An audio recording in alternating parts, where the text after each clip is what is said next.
खैर मकदम है आपका समय न्यूज नेटवर्क में और आप देख रहे हैं आलमी समय। खबरनामे के साथ हाजिर हूं मैं खालिद रजा खान। सबसे पहले नजर डालते हैं अब तक की हेडलाइंस पर। हेडलाइंस इन एसोसिएशन विद विगोरा 5000, जो इसके बूंद बूंद में है अपार शक्ति, 100% होम्योपैथी।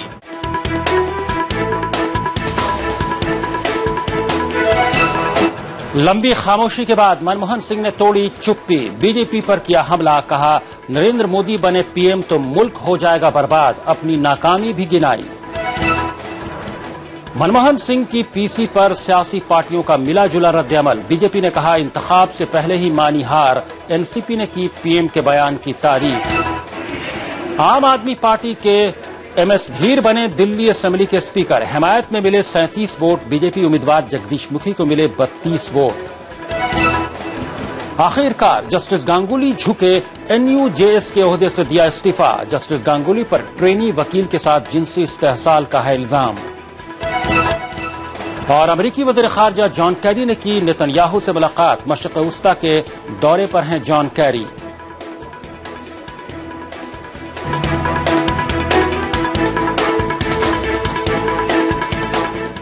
आप देख रहे हैं खबरनामा, आप खबरें तफसील से। बुलेटिन में सबसे पहले बात करेंगे मुल्क के पीएम डॉक्टर मनमोहन सिंह की, जिन्होंने एक लंबी खामोशी के बाद चुप्पी तोड़ी और अपनी सरकार की नाकामी और कामयाबी को मीडिया के सामने रखा। सबसे पहले तो उन्होंने वादे कर दिया कि वो तीसरी बार वज़ीर-ए-आज़म ओहदे के उम्मीदवार नहीं होंगे। साथ ही उन्होंने ये भी साफ कर दिया कि वो अपने ओहदे से इस्तीफा भी नहीं देने जा रहे हैं, जैसा कि कुछ लोग अफवाह उड़ा रहे हैं। उन्होंने साफ किया कि वो अपनी मुद्दत-ए-कार पूरी करेंगे। वज़ीर-ए-आज़म ने कहा कि उनका दौर इक़्तिदार कैसा रहा इसका मुआवजा तारीख तय करेंगे और उन्हें कितने पॉइंट्स मिलने चाहिए ये अवाम तय करेगी। वज़ीर-ए-आज़म ने कहा कि बदनवानी मुल्क के लिए सबसे बड़ा मसला है और इससे हम सबको निमटना होगा।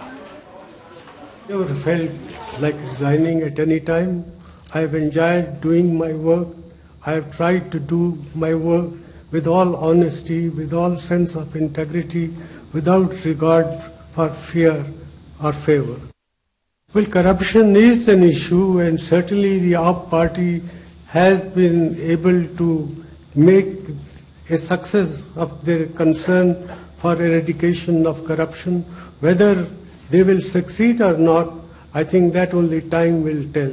I have a feeling that dealing with corruption is not an easy process, even though there may be opportunities as well as challenges. We must collectively grapple with the task of dealing with corruption. This is not a matter which only one party can accomplish. Various political parties have to work together to deal with this monster. Doctor Manmohan Singh ने अक़लियतों के लिए किए गए अपने कामों का भी जिक्र किया। वहीं वज़ीर-ए-आज़म ने दावा किया कि उनकी सरकार ने सच्चर कमेटी की सिफारिशात नाफिज कर दी हैं। उन्होंने कहा कि अक़लियतों की फलाह के लिए कई कदम उठाए गए हैं और उससे अक़लियतों को फायदा मिल रहा है। सच्चर कमेटी की सिफारिशों को लागू करने में काफी काम किया है और मुझे दुख से कहना पड़ता है कि ये तमाम अवाम तक नहीं पहुंच सका। ये भी ठीक है कि कुछ ऐसी बातें हैं जो अभी करनी बाकी हैं, कुछ कोर्ट्स में पड़ी हैं, कुछ प्रॉब्लम्स आई हैं जिसकी वजह से और चीजें को लागू नहीं किया जा सका। लेकिन जहां तक हमारे गवर्नमेंट का ताल्लुक है, scholarships for minorities have gone up tremendously. Maulana Azad fellowships have increased substantially, and the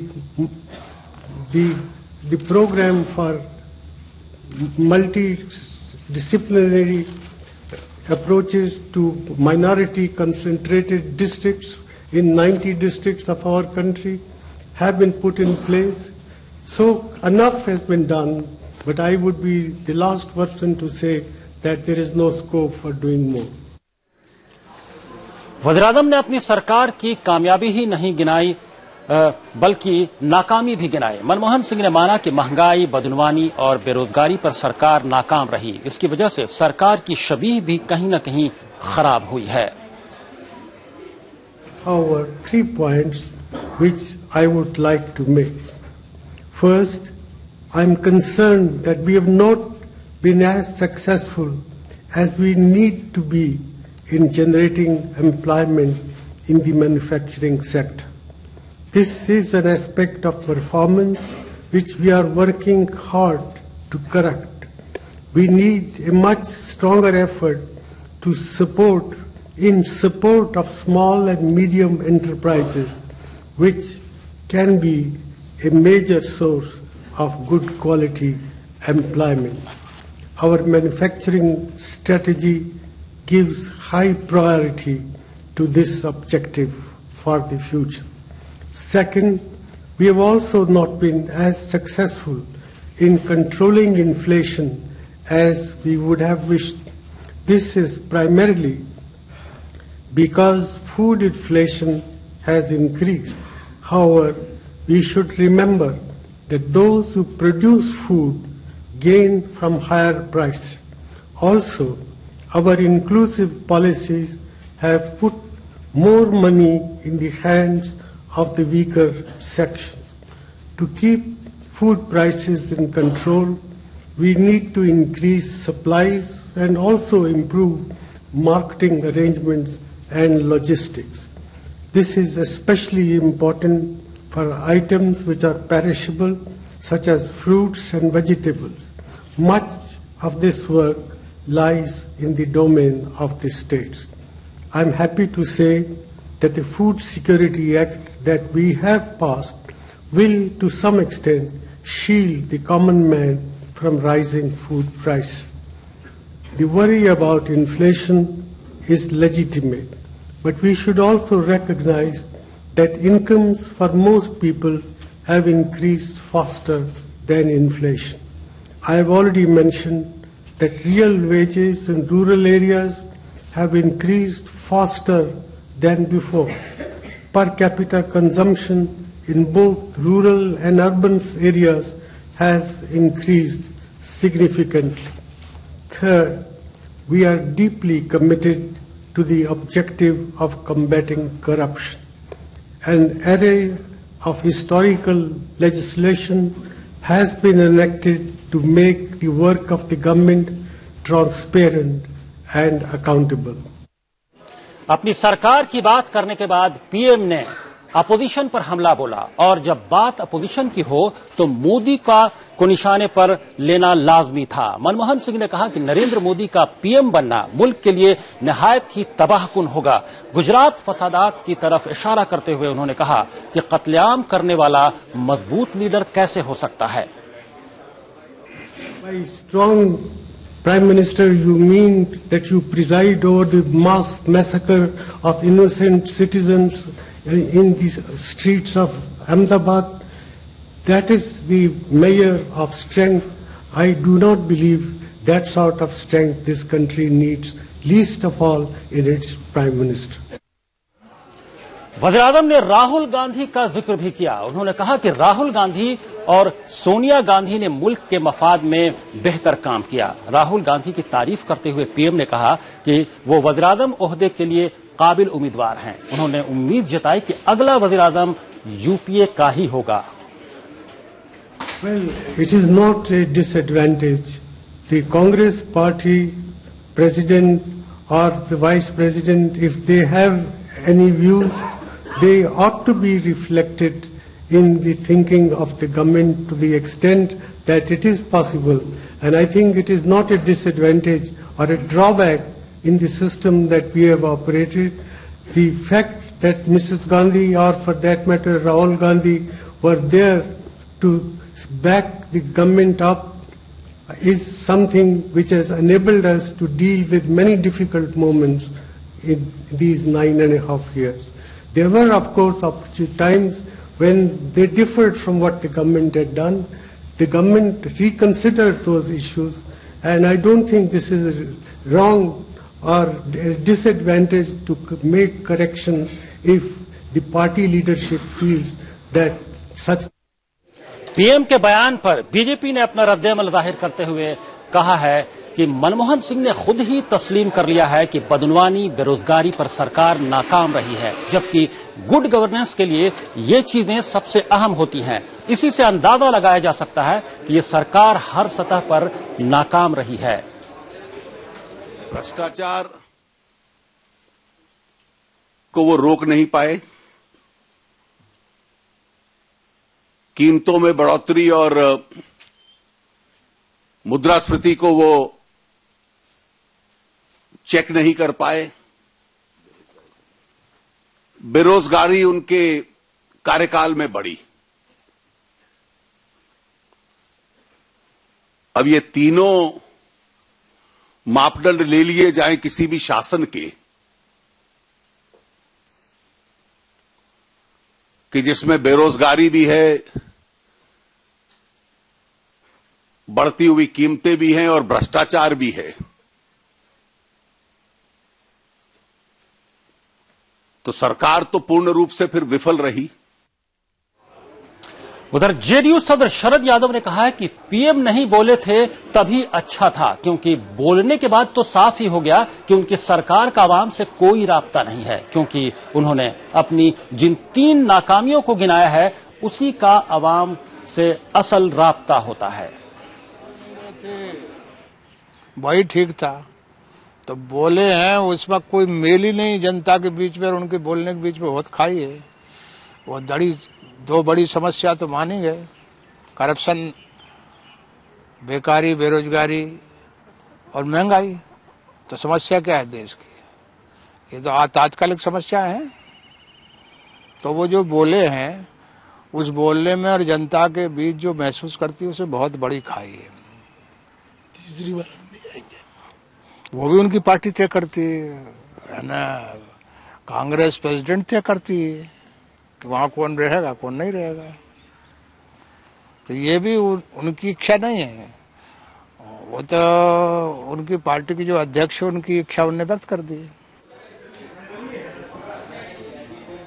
वज़ीर-ए-आज़म मनमोहन सिंह के बयान पर समाजवादी पार्टी ने कहा है कि इंतखाब से पहले ही पीएम ने शिकस्त तस्लीम कर लिया है। नरेश अग्रवाल ने कहा कि ऐसा लगता है कि पीएम को लगने लगा है कि अगली सरकार यूपीए की नहीं बनेगी। कैसे उन्होंने तय कर लिया कि कौन प्रधानमंत्री तीसरी बार बनेगा, क्योंकि देश में जनता प्रधानमंत्री को नहीं चुनती, एमपी को चुनती है। और मुझे तो लग रहा है इससे प्रधानमंत्री जी को खुद ही आभास हो गया कि देश की जनता उनको, उनकी सरकार को रिजेक्ट करने जा रही, कांग्रेस को रिजेक्ट करने जा रही। और जो हम लोग कहते थे कि तीसरे मोर्चे की सरकार बनेगी, वो बात सिद्ध हो रही है। चलिए, मुझे बधाई देता हूँ, प्रधानमंत्री जी ने अभी से इसको स्वीकार कर लिया। नरेंद्र मोदी के बारे में कहा, नरेंद्र मोदी अगर पीएम बनते तो देश की बर्बादी होगी भारत की। मैं तो कह रहा हूँ कांग्रेस और भाजपा अगर दोनों से भी कोई पीएम बना तो देश की बर्बादी होगी। दोनों पार्टियां देश को बर्बाद करने के अलावा कोई काम नहीं किया है। देश का विकल्प तीसरा मोर्चा। जबकि एनसीपी ने पीएम के बयान की तारीफ की है। एनसीपी लीडर डीपी त्रिपाठी ने कहा कि मनमोहन सिंह की प्रेस कॉन्फ्रेंस सिर्फ उन्होंने अपनी सरकार की कामयाबी उन्होंने नहीं गिनाई, बल्कि नाकामी को भी बताया, जो बहुत कम लीडर कर पाते हैं। प्रधानमंत्री का जो ये प्रेस से इंटरेक्शन था, ये बहुत ही बढ़िया था। उन्होंने आर्थिक और सामाजिक, अंतर्राष्ट्रीय तमाम उपलब्धियों के संदर्भ में यूपीए सरकार की चर्चा की, 9.5 वर्षों की चर्चा की, और उनका दृष्टिकोण बिल्कुल व्यापक और आत्ममंथन वाला रहा, सेल्फ क्रिटिकल रहा, जो बहुत ही अच्छी बात है। खबरनामे में वक्त हो गया है एक ब्रेक का। फौरन हाजिर होते हैं कुछ और खबरों के साथ। आप देखते रहिए आलमी समय।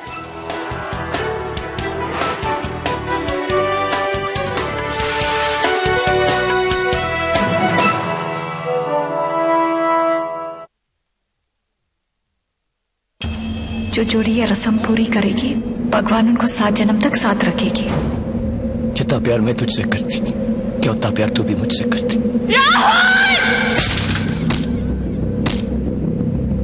आप इस गांव के बाप बन सकते हैं, लेकिन अपने बेटे के बाप नहीं बन सकते।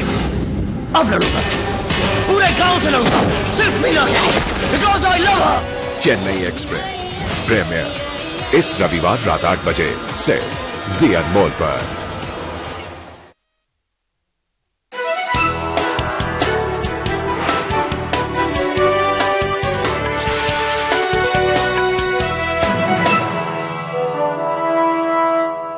ब्रेक के बाद आलमी समय में फिर हाजिर हूं मैं। खबरनामे में बढ़ते हैं कुछ बाकी खबरों की तरफ। कांग्रेस के जनरल सेक्रेटरी जनार्दन द्विवेदी ने कहा है कि वजीर आजम मनमोहन सिंह अभी इस्तीफा नहीं देंगे। जनार्दन द्विवेदी ने यह भी कहा कि रियासतों में शिकस्त राहुल के सबब नहीं है और कांग्रेस के पीएम उम्मीदवार का ऐलान सही वक्त आने पर किया जाएगा।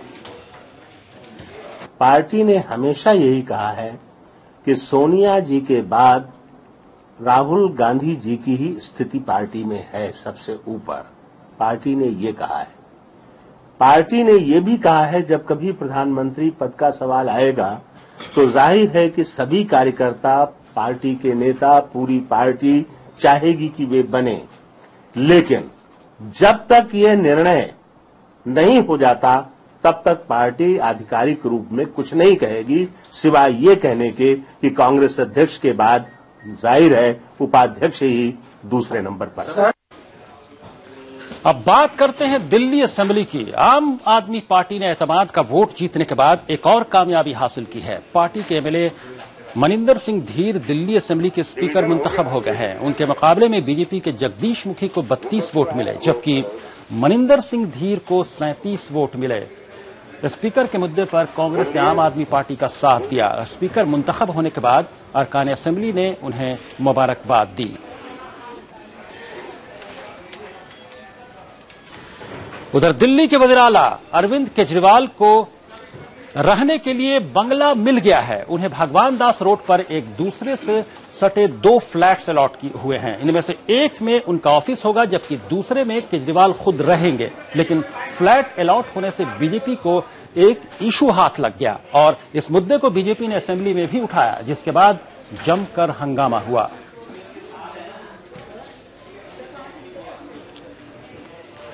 लेकिन इस पर अरविंद केजरीवाल का क्या कहना है, ये वो भी सुनते हैं। घर लिया है, उसको लेकर के सवाल उठाए जा रहे हैं कि बहुत बड़ा फ्लैट है, डुप्लेक्स है, 10 कमरे हैं। सच क्या है? आप अपना कैमरा ले जाओ, अभी खुला होगा शायद। अभी अलाउड नहीं है, लेकिन आज नहीं अलाउड।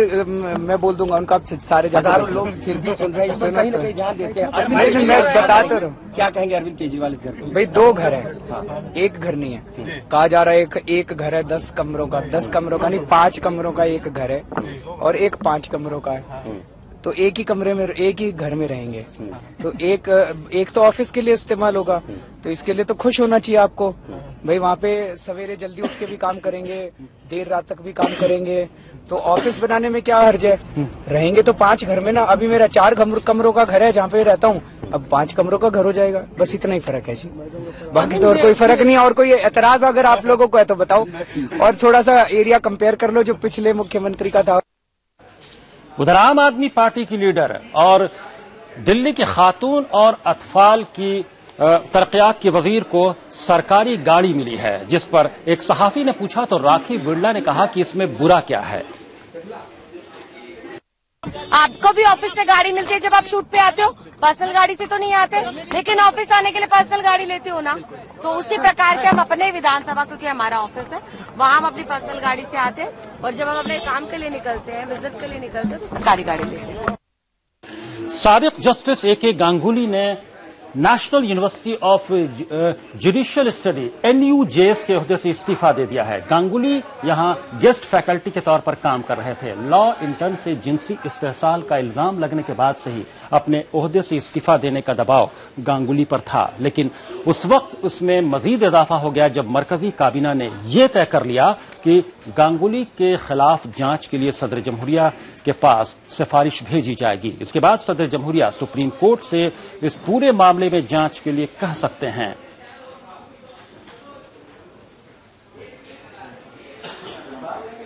अब बात करते हैं मुजफ्फरनगर शामली फसाद मुतासरीन की, जो एक बार फिर खुले आसमान के नीचे रहने को मजबूर हैं। तशद्दुद के बाद लगाए गए राहत कैंप अब हटा दिए गए हैं, लेकिन अब वो लोग कहां हैं, किस हाल में हैं, ये जानने के लिए देखते हैं ये रिपोर्ट।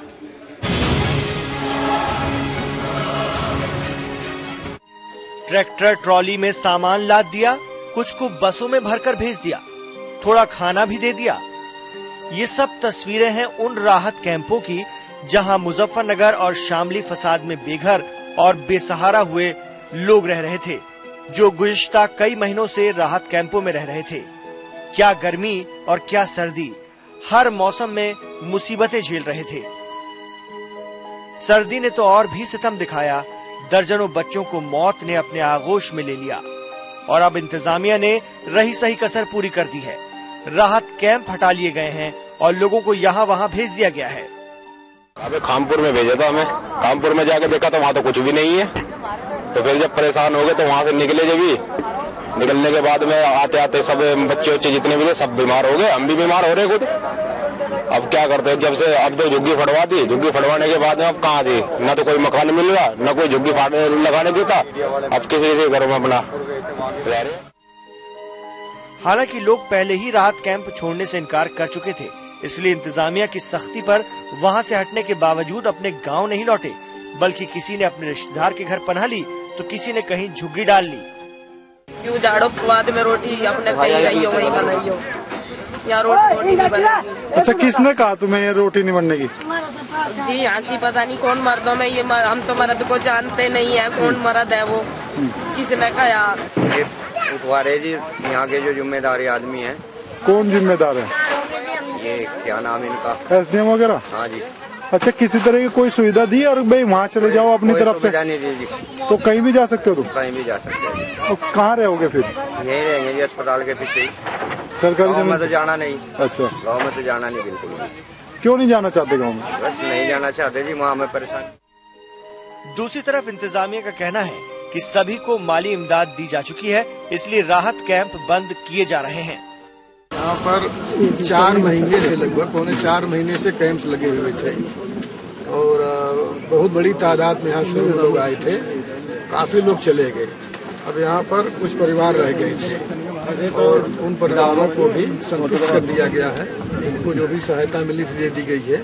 और खास करके मैं यहाँ के संचालकों का, चेयरमैन साहब नगर पालिका का, वदुल हसन साहब का और जो हमारे प्रशासनिक अधिकारी है जो कार्यालय का, बहुत आभारी। फिलहाल इंतजामिया ने अपना काम कर दिया है, पुलिस भी अपनी जिम्मेदारी निभा रही है। अब देखना यह है कि फसाद मुतासरीन को मुस्तकबिल में और कितनी मुश्किलों का सामना करना पड़ेगा। आलमी समय के लिए ब्यूरो रिपोर्ट। खबरनामे में यहां पर रुकेंगे एक और ब्रेक के लिए, फौरन हाजिर होते हैं कुछ इंटरनेशनल खबरों के साथ। आप देखते रहिए आलमी समय।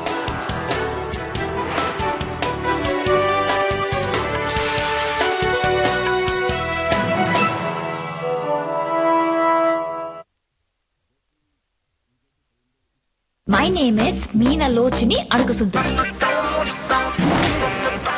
मीना लोचनी तुझ्या नानाची टांग आणि आईचा घो। चेन्नई एक्सप्रेस प्रीमियर इस रविवार रात 8 बजे सिर्फ जी अनमोल पर। मुझे सिर्फ इतना पता है कि बहू बहू होती और बेटी बेटी बेटी। बहुएं कितनी भी पढ़ी लिखी क्यों ना, घर में हुकुम बस हमारा ही चलेगा।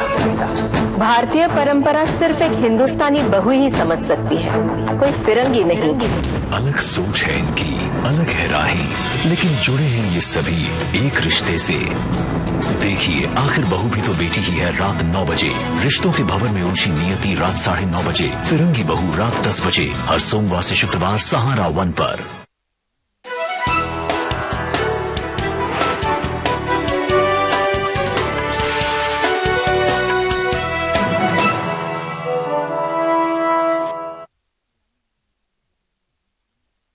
खबरनामे में अब नजर डालते हैं कुछ बैनुल-अक़वामी खबरों पर। बैरूत में हुए कार बम धमाके में 6 अफराद हलाक और 70 से ज्यादा जख्मी हो गए। ये बम धमाका हिजबुल्लाह के असर वाले इलाके में हुआ। और आपको बता दें कि धमाका होते ही हिजबुल्लाह और फौज के अहलकार मौके पर पहुंच गए। उनके जरिए जख्मियों को अस्पताल में दाखिल कराया गया है। सरकारी जराये के मुताबिक जख्मियों में से कुछ की हालत नाजुक बनी हुई है। हिजबुल्लाह ने बयान जारी करते हुए कहा कि इस बम धमाके में उसके किसी मेंबर को निशाना नहीं बनाया गया। यह धमाका उस हफ्ते में होने वाला दूसरा धमाका है। इससे कबल 27 दिसंबर को एक धमाका हुआ था जिसमें लेबनान के साबिक वज़ीर मालियात हलाक हो गए थे। हालांकि इस हमले की जिम्मेदारी अभी तक किसी तंजीम ने नहीं ली है, लेकिन हिजबुल्लाह की तरफ से लेबनान में मौजूद सुन्नी मुसल्लह ग्रुपों पर इस धमाके का इल्जाम लगाया जा रहा है। They're just making chaotic issues because those people, they don't want to have a peaceful talk about sorting out any problem locally. I think this has ended in just they want to make the things just by war. America के वज़ीर ख़ारजा John Kerry ने अपने मशरिक़ वस्ता के दौरे पर Israeli वज़ीर-ए-आज़म Benjamin Netanyahu से मुलाकात की। जॉन कैरी इसराइल और फिलिस्तीन के दरमियान जारी अमन मुज़ाकरात में सालिसी के सिलसिले में मशरिक़ वस्ता आए हुए हैं। नेतन्याहू से मुलाकात के दौरान जॉन कैरी ने मीडिया से खिताब करते हुए कहा कि अमेरिका इन अमन मुज़ाकरात को अंजाम तक पहुंचाना चाहता है। साथ ही उन्होंने ये भी कहा कि वो अपना नजरिया दोनों ममालिक पर थोपना नहीं चाहता, वो सिर्फ दोनों ममालिक के मसाइल के हल के लिए दोनों ममालिक की मदद कर रहा है। गुज़श्ता जुलाई से अब तक जॉन कैरी का ये 10वां दौरा है मशरिक़ वस्ता का। More intensely in these next days to narrow the differences on a framework that will provide the agreed guidelines for permanent status negotiations. This will take time and it will take compromise from both sides. But an agreed framework would be a significant breakthrough. Pakistan के साबिक सदर परवेज मुशर्रफ की अयादत के लिए उनके दर्जनों हामी अस्पताल पहुंचे। हालांकि उन्हें परवेज मुशर्रफ से मिलने का मौका नहीं मिला। उन्होंने अस्पताल के बाहर ही मुशर्रफ की सेहतयाबी के लिए दुआएं की। उनका कहना था कि मुशर्रफ को एक साजिश के तहत मुकदमात में फंसाया जा रहा है। बरसर इख्तिदार पार्टी नहीं चाहती कि मुशर्रफ सियासत में हिस्सा लें, इसलिए वो मुशर्रफ के लिए तरह तरह की रुकावटें खड़ी कर रहे हैं। आपको बता दें कि मुशर्रफ को की तबीयत खराब होने के बाद अस्पताल में उन्हें दाखिल कराया गया था। जिस वक्त मुशर्रफ की तबीयत खराब हुई उस वक्त वो बगावत के मुकदमे में हाजिर होने के लिए अदालत जा रहे थे। मुशर्रफ को इस मुकदमे में तलब किया गया है। मुशर्रफ की सिक्योरिटी के लिए अस्पताल को छावनी में तब्दील कर दिया गया है। वाज़ेह रहे कि मुशर्रफ के वकील की गाड़ी को धमाके से उड़ा दिया गया था और खुद मुशर्रफ के घर के बाहर भी बम बरामद हुआ था। खबरनामे के आखिर में अहम खबरों की सुर्खियों पर दोबारा एक नजर। हेडलाइंस इन एसोसिएशन विद विगोरा 5000, जिसके बूंद बूंद में है अपार शक्ति, 100% होम्योपैथी।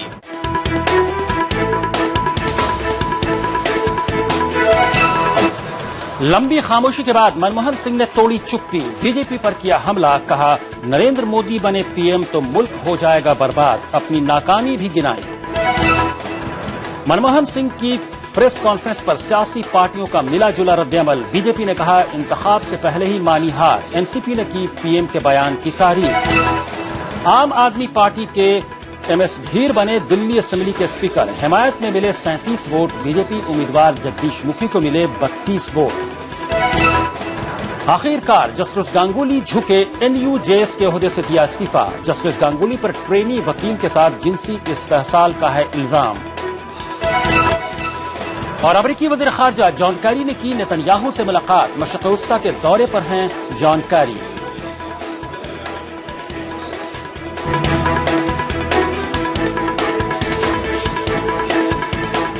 खबरनामे में फिलहाल इतना ही। आप आलमी समय को इंटरनेट पर भी देख सकते हैं। लॉग ऑन करें www.samaylive.com। फिलहाल खालिद रजा को दीजिए इजाजत, मगर आप देखते रहिए आलमी समय।